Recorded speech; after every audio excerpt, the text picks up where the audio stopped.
రామదాస విజయం అధ్యాయం 16 శ్రీరామ జయ రామ జయ జయ రామ రామ. శ్రీ సమర్థుల పర్యటన. శ్రీ నిత్యానందుల వారు శ్రీ సమర్థుల వారి భవిష్యత్ కార్యక్రమముల ప్రణాళికలో భాగంగా వారి వాక్చాతుర్యమును నిశిత పరిశీలన దృష్టిని దర్శించుచు ఈ విధంగా వివరింపసాగిరి. విద్యాసాగర, శ్రీ సమర్థ రామదాస స్వామి వారు శ్రీరామ భక్తి ప్రచారమే ముఖ్య సాధనగాను, తద్వారా హనుమంతుని కృప సకల జనులకు లభ్యపడుతుందనే విశ్వాసంతో దేశంలో ధర్మస్థాపన కలిగే ఆటంకాలను అధిగమించడానికి ఇదే కీలక మార్గమని నమ్మికతో తమ ప్రణాళికను నిర్ధారించుకున్నారు. ఆ పర్యటన సమయంలో ముఖ్యంగా శ్రీరామనామ సంకీర్తనలు, భజనలు, సత్సంగములలో దివ్య ప్రవచనములు భక్తులలోని భావాలను ఉత్తేజపరచే విధంగా ఉండేవి. శ్రీ స్వామివారు ఎచ్చట సభ జరుపుచున్నా, సంకీర్తనలు జరుపుచున్నా భక్తులు తండోపతండాలుగా ఆ ప్రదేశానికి తరలి వెళ్ళేవారు. ఎక్కడ వారి సత్సంగం ఉన్నా అక్కడ పండుగ వాతావరణంతో నిండి ఉండేది. ముస్లిం రాజుల పరిపాలనలో ప్రజలు బాహాటంగా ధార్మిక కార్యక్రమాలు నడుపుకోలేక అప్పటికే చాలా కాలం నుండి బాధపడుచున్నారు. కానీ శ్రీ స్వామి సమర్థుల వారిని ఏ ముస్లిం అధికారి కూడా ఎక్కడా ఇంతవరకు అడ్డుకొనలేదు సరికదా. వారు మంత్రముగ్ధులైనట్లు దూరం నుండే వారి కార్యకలాపాలను గమనిస్తూ మరియు గూఢాచారుల వలన తెలుసుకుంటూ కూడా వీరిని ఎక్కడా నిరోధించలేదు. ఇది భక్తులు, ధార్మికులైన పౌరులకు చాలా విచిత్రంగానూ సంతోషకరంగానూ పరిణమించింది. శ్రీ స్వామి సమర్థులు ఈ విధంగా సంకీర్తనలు, సత్సంగాలు నిర్వహిస్తూ నిరాడంబరంగా విసుగు విరామం లేకుండా మహారాష్ట్ర దేశమంతా పర్యటిస్తూ ఒక సమయంలో కొల్హాపూరు నందు విడిది చేసినారు. శ్రీ సమర్థుల వారి కీర్తి ప్రతిష్టలు అప్పటికే దేశమంతటా ప్రజలు చెప్పుకొనుచుండిరి. ప్రతి గ్రామమందును పట్టణమందును వారి రూపము తెలియకపోయినా నామము ముందే తెలిసి శ్రీరామ భక్తుడని వారిని స్మరించుచుండిరి. ఎన్నో గ్రామాలలో ప్రజలు వారిని దర్శించాలని మనసారా కోరుకొనుచుండేవారు. దర్శించిన వారిని ఎంతో అదృష్టవంతులని భావించి వారికి వందనం చేస్తుండేవారు. శ్రీ స్వామి వారి ప్రవచన సారాంశాలను నిరంతరం వారి వారి గృహాలలో కానీ వారి గ్రామాలలో కానీ చెప్పుకుంటూ ఉండేవారు. అందుచేత శ్రీ స్వామి రామదాసు గారి ధైర్య సాహసముల ప్రసక్తి దేశమంతటా నడుస్తూ ఉండేది. శ్రీక్షేత్ర కొల్హాపూర్ అత్యంత ప్రఖ్యాతిగాంచిన క్షేత్రం మరియు అతి పురాతనమైన క్షేత్రం. అచట శ్రీ మహాలక్ష్మి మాత నెలకొని ఉన్నది. దానికి కారణం కోలాసురుడను రాక్షసుని అచట వధించినది ఆ మహాలక్ష్మి. ఆ రాక్షసుని అంతిమ కోరికను మన్నించి తాను అచట నిలువ చేసుకొని యుందునని, అతని పేరు చిరస్థాయిగా నుండినట్లు కోలాపురం అని ఆ క్షేత్రం ప్రసిద్ధి చెందినని వరమిచ్చినది. మహాలక్ష్మి మాత కల్పతరువే, ఆమెను ఆశ్రయించిన వారికి కొంగు బంగారమేనని ఆర్యోక్తి. అంతేకాదు శ్రీ దత్తాత్రేయ స్వామి నిత్యము మాధ్యాహ్నిక భిక్ష ఆమె వద్దనే అనగా క్షేత్రంలోనే చేస్తానని వాగ్దానం చేసి ఈనాటికి నిర్వహిస్తున్నారు. ఇంతటి మహాతల్లి అక్కడ వేంచేసి ఉన్నప్పటికీ ఆ సంస్థానాధీశులే కాక ప్రజలు కూడా యవనరాజుల దుండగముల వల్ల భయభ్రాంతులై చాటుమాటుగా భక్తి చేసుకునవలసిన పరిస్థితులు అక్కడ ఏర్పడి ఉన్న తరుణం అది. అటువంటి ప్రదేశానికి శ్రీ సమర్థ రామదాస స్వామి వారు వచ్చినారంటే అందరికీ ఆనందం కాక మరేముంది. సజ్జనులందరూ పరమానందంతో వారికి స్వాగతం పలికినారు. మహాబలేశ్వరంలో శ్రీ స్వామి చాతుర్మాసములలో ప్రవచించిన బోధలు విన్నవారు ఈ పట్టణ వాసులలో కొందరున్నారు. వారు మరింత కుతూహలంతో ముందుకు వచ్చి స్వామి ఈ క్షేత్రానికి రావడం ఈ ప్రాంత ప్రజల అదృష్టమని భావించినారు. నిత్యము శ్రీ సమర్థులు ఉదయం సాయం సమయములలో భజనలు, సంకీర్తనలు చేస్తూ మధ్య మధ్య శాస్త్ర విషయములను శ్రీరామాయణ మందలి ఘట్టములను వివరిస్తూ ఉండేవారు. కొందరు సజ్జనులు శ్రీ సమర్థులకు అనగా శ్రీరాములకు నివేదనం పేరిట ఆహార పదార్థములను తెచ్చి సమర్పిస్తే దానినే వారు దైవ నివేదనమునర్చిన తదుపరి స్వీకరించేవారు. లేకున్నా రోజు భిక్షాటనమునర్చి నైవేద్యం ఇచ్చేవారు. ఆ విధంగా భిక్షాటన సమయంలో ఎవరైనా లోనికి ఆహ్వానించినప్పుడు రామాజ్ఞ అయితే వారి గృహం పావనం మునర్చేటందుకు లోనికి వెళ్ళేవారు. లేకుంటే బయట నుండే భిక్ష తీసుకుని వచ్చేసేవారు. శ్రీ సమర్థుల ప్రవచనం. ఆ సమయంలోనే వారి ప్రవచనంలో ఒకనాడు శ్రీరామాయణంలోని ఒక ఘట్టమును వివరించారు స్వామి. దశరథ మహారాజు తన నలుగురు తనయులకును ఉపనయనము గావించి తమ కులగురువు అయిన శ్రీ వశిష్ఠ మహర్షి వద్ద శాస్త్రాధ్యయనములకు సకల ఏర్పాట్లు కావించినారు. శ్రీ వశిష్ఠుల వారి ఆశ్రమంలోనే వారి విద్యాభ్యాసం అంతయు జరిగినది. శస్త్రాస్త్ర విద్యలు కూడా వాటి ఉపక్రమ ఉపసంహారములతో పాటుగా నేర్చినారు. ఇవన్నీ వేదంలోని భాగంలే. సకల విద్యాపారంగతులై శిష్యులై ఉన్న శ్రీరామ లక్ష్మణ భరత శత్రుఘ్న రాజకుమారులను చూసి శ్రీ వశిష్ఠ మహాముని యొక్క అంతరంగము అనిర్వచనీయమైన ఆనందంతో పొంగుచుండెను. ఆశ్రమం నుండి వారికి వీడుకోలు చెప్పు సమయమందు ఆశ్రమవాసులు, వారితో కలిసిమెలిసి ఉన్న సహాధ్యాయులు, గురుపత్నితో సహా అందరూ వికల మనస్కులైరి. కానీ శ్రీ వశిష్ఠుల వారు శ్రీరాముని కర్తవ్యమును దృష్టి అందించుకొని ఉన్న కారణంగా ఏమాత్రం తొణకక అందరికీ ధైర్యమును బోధించుచూ ఇట్లనిరి: ఆశ్రమవాసులారా, శ్రీరాముడు, అతని తమ్ములు, రాజకుమారులు, వారిపై ఎంతో కర్తవ్య భారం ఉన్నది. వారు మన వద్ద ఉన్న సమయమందు వారి సహచర్యంలో మీరు పొందిన ఆనందమును పదే పదే స్మరించుకొనండి. శ్రీరాముని క్షణక్షణం తలంచుకొని మీ మనసులలో అతని రూపాన్ని నింపుకొనండి. అప్పుడు మీకు శ్రీరాముని సన్నిధి లభిస్తుందని అందరినీ ఊరడించి ఆ రాజకుమారుల వెంట తీసుకొని వారికై వచ్చిన రథము నదిరోహించి అయోధ్యకు వచ్చినారు. శ్రీరాముని రాకకై నగరమంతయు శోభాయమానంగా అలంకరింపజేసి దశరథ మహారాజును, ఆయన పరివారము మరియు నగర పౌరులందరూ 1000 కన్నులతో ఎదురు చూస్తూ ఉన్నారు. శ్రీరాముని రథముపై నుండి దింపుటకు స్వయంగా దశరథ మహారాజు రాగా ఆయనను వారించి మంత్రి సుమంతుల వారు ముందుకు వచ్చి చేయూతనిచ్చి దింపినారు. తండ్రి గారికి మరియు తల్లులందరికీ రాజకుమారులు పాద నమస్కారములు చేసిరి. వారు ఆశ్రమంలో ఉన్నంత కాలము రాజదుస్తులు ధరించలేదు, కానీ నగరమునకు వచ్చుటకు ముందుగానే రాజదుస్తులు ధరించిరి. కోలాహలముతో సభలో దశరథ మహారాజు శ్రీ వశిష్ఠ మునికి నమస్కరించి సత్కరించినారు. శ్రీ వశిష్ఠులు శ్రీరాములను విడిచి వెళ్ళుటకు వెంటనే దశరథుడు అంగీకరించక వారిని కొంతకాలం అచ్చటనే ఉండమని ప్రార్థించెను. శ్రీ వశిష్ఠులు అట్లే అంగీకరించెను. వారు భవిష్యద్రష్టులు, ముందు రాబోవు విషయమును దర్శించియే ఉన్నారు. నిత్యము సభకు వచ్చుచు వసతి ఏర్పాటైన చోటనే తమ సమయమును గడుపుచు ఆ మహాముని ఉండిరి. ఒకనాడు దశరథ మహారాజు గారు సభ తీర్చి ఉండగా అకస్మాత్తుగా శ్రీ విశ్వామిత్ర మహర్షి వస్తున్నట్లు ప్రతిహారి ద్వారా వార్త వచ్చినది. దశరథ మహారాజు సభాముఖ ద్వారం వరకు ఎదురేగి ఆ మహర్షికి వందనమునర్చి ఆహ్వానం పలికి సభలోనికి తోడుకొని వచ్చును. విశ్వామిత్రుల వారి ఆగమనంతో సభికులందరూ ముకులిత హస్తులే నిలిచి ఉండిరి. నలు దిశల పరికించుచు సభలోనికి ప్రవేశించిన విశ్వామిత్రులను ఉచితాసనమునందు ఆసీనులగునట్లు ప్రార్థించి తర్వాత తన సింహాసనమున దశరథులు ఆసీనులైరి. తృప్తికరంగా విశ్వామిత్రులు తలపంకించిరి. ఎదురుగా ఉన్న వశిష్ఠుల వారు కూడా సాదరంగా చూపులు కలిపిరి. దశరథ మహారాజు విశ్వామిత్రులతో, మహర్షి, తమరు మా వద్దకు వచ్చి మమ్ములను, మా నగరాన్ని పావనం చేసినారు. కృతజ్ఞుడను. తమరు ఏదైనా నా నుండి కాగల కార్యము కోరి వచ్చిన ఎడల సెలవిండు.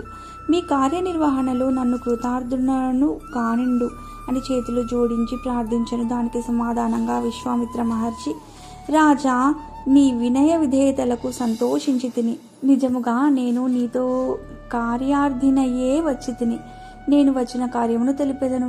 కానీ నీవు కాదనక నెరవేర్చగలనని మాట ఇవ్వవలెనని ముందుగానే వాగ్దానం కోరెను. దశరథ మహారాజు సాభిప్రాయంగా కులగురువైన వశిష్ఠుల వంక చూచి వారి అంగీకారమును గ్రహించి, మహర్షి, తమరు ఆజ్ఞాపించుడు, నేను తప్పక నెరవేర్చగలనని మాట ఇచ్చెను. మహర్షి తానొక యజ్ఞం చేయ తలపెట్టగా దానికి రాక్షసులు అవరోధం కల్పించుచున్నారని, వారిని నిర్జించగల శక్తి నీ కుమారుడైన రామునికి మాత్రమే కలదని, శ్రీరాముని తన వెంట పంపినచో లోక కళ్యాణ కారణమైన యజ్ఞము చక్కగా పూర్తి కాగలదని పలికెను. ఆ వార్త వినంట తోడనే దశరథుడు నిర్విణ్ణుడయ్యను. నోట మాట రాక క్షణమురకుండి తర్వాత, స్వామి, రాముడు చిన్నవాడు, అతడు రాక్షసులనెట్లా నిర్జింపగలడు? నేనే స్వయంగా వచ్చి తమరి యజ్ఞమును నిర్విఘ్నంగా పూర్తి చేయించెదను అని మనవి చేసెను. విశ్వామిత్రులు, ఆ పని శ్రీరాముని వలననే జరగవలెను, నీ వలన కాదు. నీ రాముని నాతో పంపెదవా, లేక నాకిచ్చిన మాట తప్పెదవా అనుచు మహర్షి లేచి గర్జించుచుండ నిస్సహాయుడై రాజు వశిష్ఠుల వంక చూచెను. వారు రాజునకు సమయోచితంగా బోధించి విశ్వామిత్రుల ఆగ్రహంను శమింపజేసి శ్రీరాముని వారి వెంట పంపుటకై సమ్మతింపచేసెను. శ్రీరాముని వెంట లక్ష్మణుడు తనకు తానై బయలుదేరి రాగా విశ్వామిత్రులను పరమానందంతో వారిని తోడుకొని వనాంతరంలో కేగిరి. విశ్వామిత్రులు స్వయంగా రాక్షసులను నిర్జించగల శక్తి కలిగి ఉన్నను యజ్ఞ సమయమందు యాజ్ఞికులు ఋత్విక్కులు ప్రశాంతంగా ఉండవలనేనే గాని కోపమును వహించరాదను శాస్త్రానుసారం వర్తించుటయే కాక తాను లోగడ సంపాదించిన శస్త్రాస్త్ర విద్యలలో అత్యంత శక్తివంతమగు విద్యలను యోగుడైన శ్రీరామచంద్రునికి ధారపోసి అతని చేత రాక్షస నిర్మూలన మనరించవలనను సత్సంకల్పంతో ఈ విధమైన మిషతో శ్రీరాముని వెంట తీసుకుని పోవుట జరిగినది. అతని తల్లి తండ్రుల యొక్క మోహపాశములు ఆ మహర్షికి తెలియనివి కావు కదా. ఈ భౌతిక పాశములను శ్రీరాముడు లెక్క చేయడు. ఇది ఏ ప్రతివారును తెలుసుకొనవలసిన కిటుకు. తల్లిదండ్రులను సేవించవలెను కానీ పాశమున తగులుకొనరాదు. కర్తవ్య పాలనకు అది అవరోధం కారాదు అని శ్రీ సమర్థులు బోధించినారు. విద్యాసాగర, శ్రీ సమర్థుల వారు కూడా కర్తవ్య నిష్ఠ విషయంలో మాతృదేవి యొక్క పాశమునకు బద్దులు కాలేదు కదా. ఈ విధంగా వారి ప్రవచనాలు సాగుచూ ఉండేవి. శ్రీ సమర్థుల సంకీర్తనలు ప్రవచనములు భజనలకు ఆకర్షితుడై ఆ పట్టణ నివాసి పారాజీ పంత్ అను సజ్జనుడు శ్రీ స్వామివారిని తమ గృహానికి భిక్షకై ఆహ్వానించెను. అంబాజీపై శ్రీ సమర్థుల కృపా దృష్టి. శ్రీ స్వామివారు అంగీకరించి ఒకరోజు వారి గృహానికి భిక్షకై వేంచేసిరి. పారాజీ పంత్ సాధారణంగా స్వామివారిని లోనికి ఆహ్వానించి వారి పాదాలు కడిగి ఆ తీర్థం స్వీకరించి తలపై ధరించి అతిథి సత్కారముల ఏర్పాట్లలో మునిగి ఉన్న తన కుటుంబ సభ్యులందరినీ పరిచయం చేయగా వారును శ్రీ స్వామివారికి పాద నమస్కారములు చేసిరి. శ్రీ స్వామివారు ఏ గృహమునకు భిక్షకై ఏగినా వారి మంచి చెడులు విచారించుట, వారికి తగిన తరుణోపాయములు బోధించుట స్వభావ సిద్ధము. ఆ విధంగానే అందరినీ పలకరించుచు ఏడి నాకు కావలసిన వాడు కనబడలేదు, ఏమైనాడు అని పారాజీ పంతు వంక ప్రశ్నార్థకంగా చూస్తూ అంటూ ఉండగానే ఆయన అక్క కొడుకు 9 సంవత్సరాల బాలుడు పాఠశాలకు పోయిన తర్వాత ఆ రోజు సెలవిచ్చినారని తిరిగి వచ్చాడు. అతనిని చూడగానే శ్రీస్వామి అడుగో నా పుత్రుడు వచ్చేశాడు అన్నారు. అందరూ ఆశ్చర్యంగా చూస్తూ ఉండగా పారాజీ పంత్ అంబాజీ ఇటురా, ఈ స్వామివారికి నమస్కరించు అన్నారు. అంబాజోగైలోని అంబాజీ వరప్రసాదంగా వీడు పుట్టాడు, అందుకని అంబాజీ ప్రసాద్ అని వీనికి పేరు పెట్టుకున్నామని పంత్ స్వామికి చెప్పుచుండగానే అంబాజీ పుస్తకాల సంచిని ఒక చోట ఉంచి కాళ్ళు కడుక్కొని వచ్చి శ్రీ స్వామికి నమస్కరించారు. శ్రీ సమర్థుల వారు ఆశీర్వదించి అతనితో ఏది కలం కాగితం పట్టుకునిరా అనగానే సంతోషంతో కలం కాగితం తెచ్చాడు. అరే సిరా బుడ్డి, అడుగున వత్తుగా ఉండేటందుకు పలక తెచ్చుకో మరి అన్నారు స్వామి. వెంటనే వెళ్ళి తెచ్చాడు. శ్రీ స్వామివారు ఒక శ్లోకం చెప్పి వ్రాయమన్నారు. అతను వ్రాసిన కాగితాన్ని చేతికి తీసుకుని ఆహా, ముత్యాలు కూర్చినట్లున్న వ్రాత చాలా బాగుంది అని మెచ్చుకొని కలం కడిగి జాగ్రత్తగా దాచుకో, సిరా క్రింద ఒలికిపోకుండా జాగ్రత్తగా పెట్టిరా అన్నారు. ఆ బాలుడు అలాగే చేసి చేతులు కట్టుకొని నిలబడినాడు. శ్రీ సమర్థుల రాకతో వారి దర్శనంతో కుటుంబ సభ్యులందరూ ఆనందపరవశులైరి. శ్రీ స్వామీజీకి తమకు ఏదో పూర్వజన్మ బంధం ఉన్నదేమో అన్నంతగా వారి మనసులలో అనిర్వచనీయమైన దివ్యానుభూతులు కలిగాయి. శ్రీ స్వామి అంబాజీని తన పక్కనే కూర్చుండపెట్టుకుని భిక్ష స్వీకరించినారు.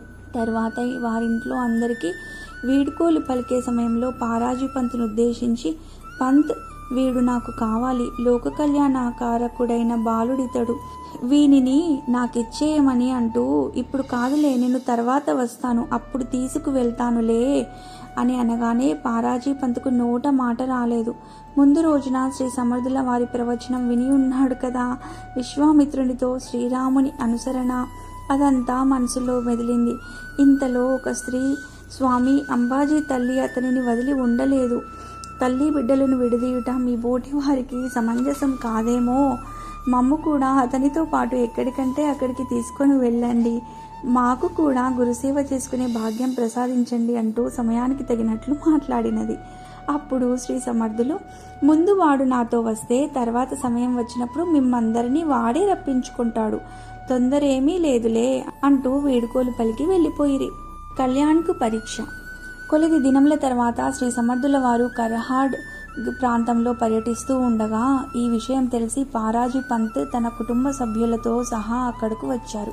అచ్చటనే శ్రీ సమర్థులు హనుమంతునికి ఆలయ నిర్మాణం చేయించి విగ్రహ ప్రతిష్ఠ చేసినారు. ఆ ఉత్సవాలకు ఆ చుట్టుపట్ల గ్రామస్తులందరూ చూడవచ్చినారు. అత్యంత వైభవంగా ప్రతిష్టా మహోత్సవం జరిగిన తదుపరి అంగరంగ వైభవంగా ఒక రథమును ఏర్పాటు చేసి అందు శ్రీ సీతారామ లక్ష్మణ హనుమాన్ల మూర్తులను వేంచేపు చేయించినారు. సర్వాంగ సుందరంగా అలంకరించబడిన ఆ రథమును లాగుచూ ప్రజలు ఊరేగింపు ప్రారంభించినారు. ఆ ఉత్సవంనకు శ్రీ సమర్థుల శిష్యులు దివాకర భట్టు, దిటే, పితలే, చితావా అనే వారంతా వచ్చి ఉండిరి. ఉద్ధవుడు కూడా వచ్చినాడు. ఊరేగింపు మహా ఉత్సాహంగా సాగుచున్నది.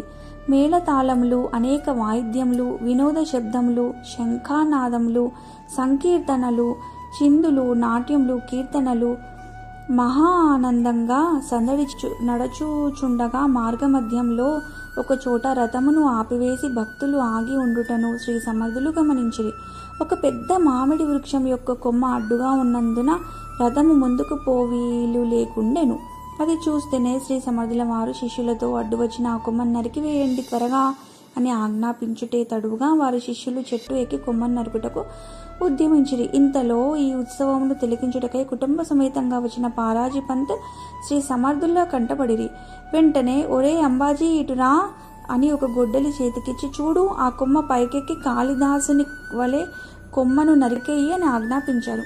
వెంటనే అతను చెట్టెక్కి కొమ్మ పైకి ప్రాకుతుండగా క్రింద నుండి అతని తల్లి శ్రీ స్వామి వారితో, గురుదేవా, ఆ కొమ్మపై కూర్చుండి నరికితే నా కొడుకు ఆ క్రిందనున్న బావిలో పడిపోతాడు, అలా వద్దు అంటూ వారించింది. శ్రీ సమర్థులు, పడితే పడని ఏమవుతుంది అన్నారు. ఆ తల్లి, అదేమిటి స్వామి, చిన్నవాడు బావిలో పడితే ఎలా మరణిస్తాడు అంది. అలాగా, మరణించని అన్నారు. ఈ స్వామివారిలా చెప్తారేమా అని అనుకుని ఏడుస్తున్నది. అంతలో శ్రీ సమర్థులు ఆమె దుఃఖాన్ని గమనించి, ఒరే అంబాజీ, మీ అమ్మ నిన్ను కొమ్మ నరకకుండా దిగి వచ్చేయమంటున్నది, నేను నరకమంటున్నాను, నీ ఇష్టం, ఎవరి మాట వింటావో అనేసి అక్కడ నుంచి దూరంగా వెళ్ళిపోయారు. అంబాజీ తల్లి మాటను పెడచెవిన పెట్టి తన పనిలో తాను లీనమై పోయాడు. ఇక అతని తల్లి లబో దిబోమంటూ ఏడుస్తూ, కన్నతల్లి ప్రేమ సన్యాసికి ఏం తెలుస్తుంది అని పరిపరి విధాలుగా విలపిస్తూ సమర్థుల సన్నిధికి చేరింది వేణుబాయి. ఇంతలో జరిగినదేమంటే, ఆ కొమ్మ ఫెళఫెళా విరిగి బావిలో పడింది. దానితో పాటే అంబాజీ కూడా బావిలో పడ్డాడు. చూసే జనమంతా శిష్యుణ్ణి పరీక్షించడం అంటే మరి ఇలాగా అనుకుంటూ ఉన్నారు. రథం నిరాటంకంగా వెళ్ళిపోయింది. ఉత్సవం పూర్తయింది. అందరూ కూడా పిల్లవాడు అకారణంగా మరణించే ఉంటాడు అంటూ శ్రీ సమర్థుల వారిని తూలనాడటం ప్రారంభించారు. అతని తల్లి దారి పొడుగునా శ్రీ సమర్థుల వారిని ఇట్లు ఆడిపోసుకోసాగింది. దేశదిమ్మరి సన్యాసి అయిన ఆయనకు కన్నకడుపు తీపి ఎలా తెలుస్తుంది? 9 నెలలు మోసి కన్నది నేను. నా కొడుకు గురించి నేను ఏడవాలి గాని ఆ సన్యాసికేం కడుపు నొప్పి అనుకుంటూ వెళ్ళింది. శ్రీ సమర్థుల వారి సన్నిధిన చేరి, స్వామి, నా కుమారుడు అంబాజీ బావిలో పడి చాలా సమయం అయింది అన్నది.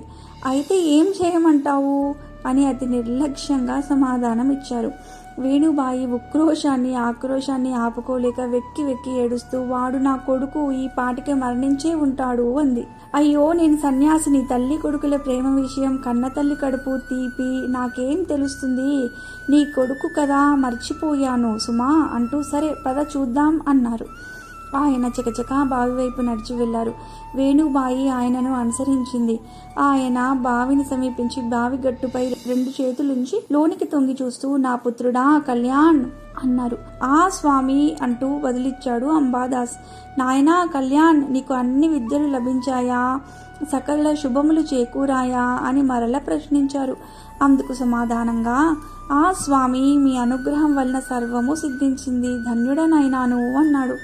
శ్రీ సమర్థుల వారు కన్నుల నీరు నిండగా, ఓరేయ్, నీకు సకల శుభములు సమకూరుట చేత లోక కళ్యాణానికి సమర్థుడవయ్యావు. అందువలన ఈ రోజు నుండి నిన్ను కళ్యాణ్ అనే నామధేయంతో నా పుత్రుడిగా స్వీకరిస్తున్నాను, రా బయటకి అన్నారు.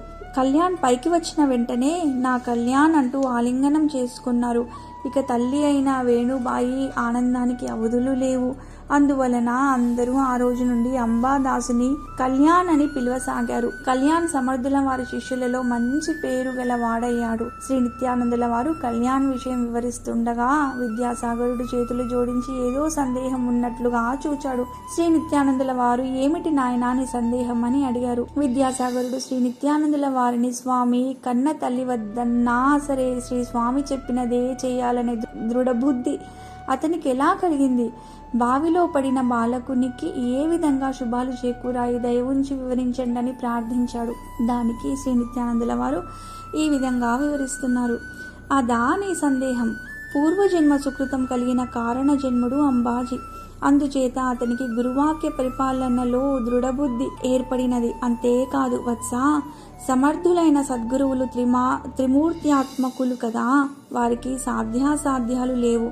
శక్తిపాత విధానములలో గురువుల సంకల్పంతో కానీ, దృష్టితో కానీ, వాక్కుతో కానీ, స్పర్శతో కానీ దీక్షా ప్రదానం చేయగలరు. ఆ విధంగా శక్తి లభించాలంటే శిష్యుడు యోగ్యతను పొంది ఉండాలి.